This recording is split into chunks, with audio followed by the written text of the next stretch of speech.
우리가 부르심에 대해서 우리가 함께 하나님의 말씀을 나누고 있습니다. 구약 시대에 5명의 사람을 우리가 살펴봤습니다. 아브라함과 모세와 그리고 이사야 그리고 느헤미야, 여호수아 이렇게 5명을 살펴봤는데요. 신약으로 넘어가면서 이번 주에는 신약의 인물들, 우리 하나님께서 어떻게 그들을 부르셨고 어떻게 그들을 사용하셨는지 살펴보려고 합니다.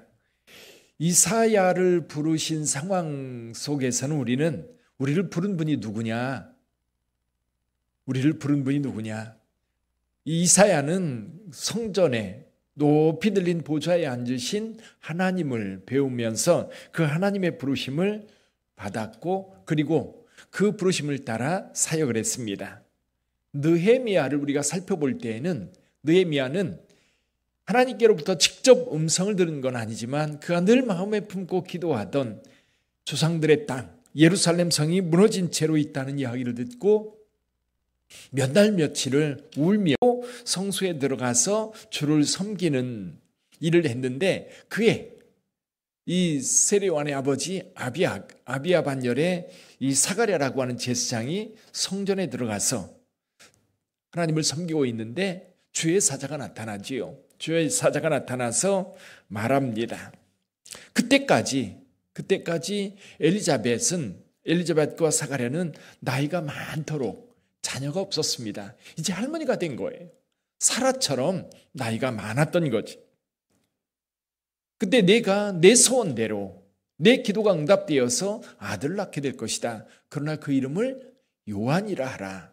근데 그 집안에는 요한이라고 이름 지은 경우가 없었습니다. 그럼에도 불구하고 주의 사자는 그에게 요한이라 이름 짓게 하고 그가 태어나면서부터 나시린으로 구별되었다라고 이야기를 합니다. 그래서 세례 요한은 태어나면서부터 나시린으로 구별된 사람이었어요. 나시린으로 구별됐다면 3가지를 지켜야 돼요. 뭘 지켜야 되죠? 첫째, 머리를 자르면 안 됩니다. 둘째, 독주를 마시면 안 됩니다. 셋째, 시신을 만지면 안 됩니다. 하나님 앞에 거룩하게 완전히 구별된 자로 하나님 앞에 세워져 있었던 겁니다. 그렇게 자랐던 세례 요한, 광야에 나가서 외치기를 시작합니다. 회개하라, 천국이 가까이 왔느니라. 그래서 세례 요한은 회개의 세례를 베풀었습니다. 회개를 촉구할 때에 특히 누가복음에 보면 그 회개가 강력했어요. 그래서 많은 사람들이 와서 그에게 세례를 받으면서 회개를 했던 겁니다. 바리새인들도 와서 제사장들도 와서 또 많은 백성들이 와서 세례를 받으면서 하나님 앞에 온전하게 서기를 원했던 겁니다. 자, 그러니까 사람들이 궁금한 거예요. 더군다나 이 세례 요한 외모가 참 특이합니다. 나시린이기 때문에 머리를 자르지 않았어요. 그러니까 머리와 수염이 완전히 덥수룩했고요. 옷은 낙타털옷을 입었고 가죽띠로 허리를 띄었습니다. 그리고 지팡이 들고 다니면서 먹는 것도 석청을 먹었다 그랬어요. 어쩌면 굉장히 회개한 모습일 수 있고요. 뿐만 아니라 일반 사람들과는 다른 아주 독특한 모습. 근데 이 모습은요, 엘리야의 모습이기도 해요. 엘리야. 여기 이제 예루살렘에서 사람들을 보내가지고 이야기를 하면 내가 누구냐 묻습니다. 그래서 내가 그리스도냐? 아니다. 내가 선지자냐? 아니다. 내가 엘리야냐? 아니다. 그 선지자냐? 아니다. 그럼 네가 누구냐? 이렇게 묻습니다.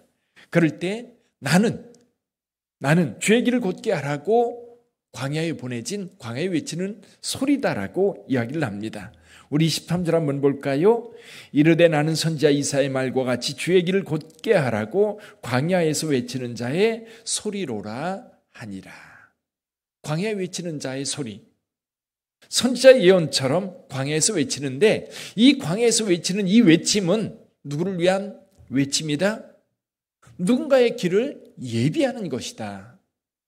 이제 주의 길, 주님께서 이게 오실 텐데 앞에 와서 먼저 와서 그 길을 예비하는 자다 이렇게 얘기를 합니다. 그러면서 말합니다. 그러니까 너는 왜 세례를 베푸느냐고 말할 때 내 뒤에 오시는 한 분이 있는데 너희들 가운데 서 있는 한 사람이 있는데 그는 나는 불로 세례를 베풀지만 그는 불로 세례를 베풀 것이다. 성령으로 세례를 베풀 것이다. 그렇게 이야기하면서 예수님의 길을 예비했던 겁니다. 근데 여기에서 세례 요한의 사역을 통해서요, 우리가 주목해 봐야 될 게 뭐냐면 세례 요한의 인기가 굉장했다는 겁니다. 사람들이 어마어마하게 모여들었고, 그리고 그 앞에서는 세례 요한이 쓴소리를 해도 그걸 다 하나님의 음성으로 들으면서 회개 자복했다는 거예요. 어마어마하게 하는 많은 사람들이 몰려와서 그를 선자로 여기고 그의 말에 귀를 기울이며 또 그 말을 따라 살려고 애를 쓰고 있었어요. 인기가 치솟았던 거지. 그때 가끔 그런 사람들이 있었습니다. 광야에 나타나서 자기가 메시아라고 주장하는 사람들이 있었는데 그 사람들은 자칭 메시아예요. 자기가 메시아라고 말하면서 오히려 사람들을 이제 몰고 다녔는데 또 로마나 또 정부로부터 죽임을 당하게 되면 그 사람들이 다 흩어지고 말았었어요. 근데 세례 요한은 자기가 메시아가 아니라는 겁니다. 선자도 아니라는 겁니다. 다만 주의 길을 곧게 하라고 먼저 보냄받은 자라고 이야기를 합니다. 그럼에도 불구하고 뭔가 이룰 만큼 사람들이 어마어마하게 밀려옵니다. 뿐만 아니라 세례 요한이 말하면 그것을 하나님의 음성으로 듣고 사람들이 회개하면서 삶을 바꾸어 갔던 거예요. 이 소문이 여러분 얼마나 많이 퍼졌는지요. 사도 바울이 3차 전도 여행 때 에베소에 가니까요, 세례 요한의 세례가 있었어요. 세례 요한의 세례가 여러분 그냥 예루살렘에만 있었던 것이 아니라 유대 땅에만 있었던 것이 아니라 유대인들이 사는 땅이면 어디에나 지금 폭넓게 퍼져 있었던 거예요. 그만큼 인기가 탁월했던 겁니다. 이 당시에 핸드폰이 있었습니까? 텔레비전이 있었습니까? 예루살렘에 방문했던 사람들이 세례 요한의 소식을 듣고 광야에 가서 그에게 세례를 받으면서 회개했던 겁니다. 자, 문제는 이거예요. 저와 여러분들도 그렇습니다. 내가 무슨 일을 할 때 사람들이 인정해주고 칭찬해주면 어때요? 으쓱합니다. 그러면서 오버하기 시작해. 선을 넘는 거지요. 근데 여러분, 부름받은 자들은 선을 넘을 이유가 없고 넘을 필요도 없고 넘어서도 안 됩니다.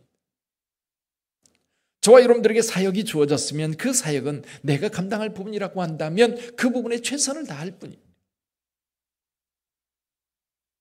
그러니까 내가 능력이 있고 힘이 있다고 생각하니까 자꾸 이제 넓히는 거예요. 오버하게 되는 거예요.